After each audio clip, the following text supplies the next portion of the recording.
And so we grew up like siblings.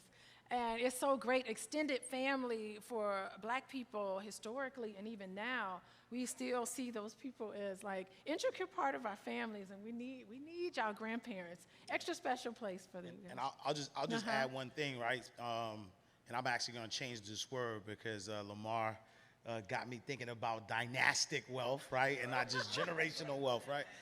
But a lot of times when we start thinking about, you gotta say nugget. No, it's fine. So right. So a lot of times when we start thinking about, you know, whether it's generational wealth, you know, dynastic wealth, just wealth in general, a lot of times we're thinking about goods and services and what we're passing down. But the truth of the matter is there's 4 types of people in the world, right? So you have consumers, you have producers, you have investors, and you have philanthropists, right? And so the reason why it's called currency, right, is because money is supposed to circulate, right, in a circular motion. And so most of us in our community, we are mostly consumers. And this is why wealth isn't passed down, right? Monetary wealth is not passed down because we're only taking that role of consumers. We are not, for the most part, producers. We are not, for the most part, investors. And we are not, for the most part, philanthropists, right? And so all of us have to make sure that we are completing the cycle of money by becoming these other 3 things, not just consumers, producers, investors, and philanthropists. But as it relates to, you know, passing down wealth, that philanthropy part is not just about money. It's about knowledge, right?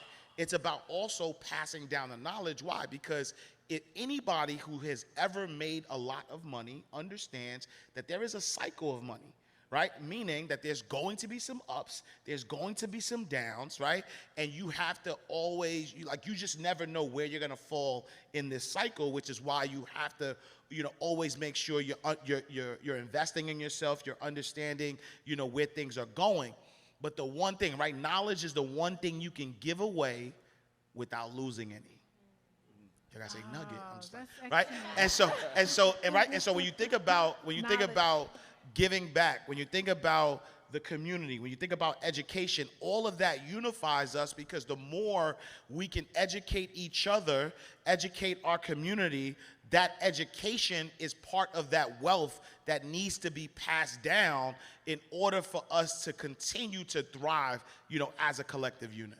Oh, that's so great. That's how you give your legacy. Can I just jump on that real quick? Because that's so important. Because I tell my clients all the time, you can buy $1 million life insurance policy from me, and if you die and leave that to your children, but we haven't taught them what to do with it, it would be no different than someone winning the lottery and be broke in 2 years. Right? So we have to teach them what to do with it and how to pass it on to the next generation and the next generation. So that education piece is huge. It's huge so that we're not always starting over. We're not always starting in the basement.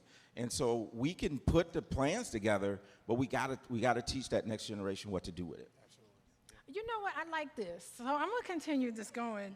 So Tony, like, could you kind of expand on that? Like, could you discuss how family planning and family wealth impacts future generations a little more? Yeah, absolutely. I think there's so many different things that we can do, even small things in terms of wealth.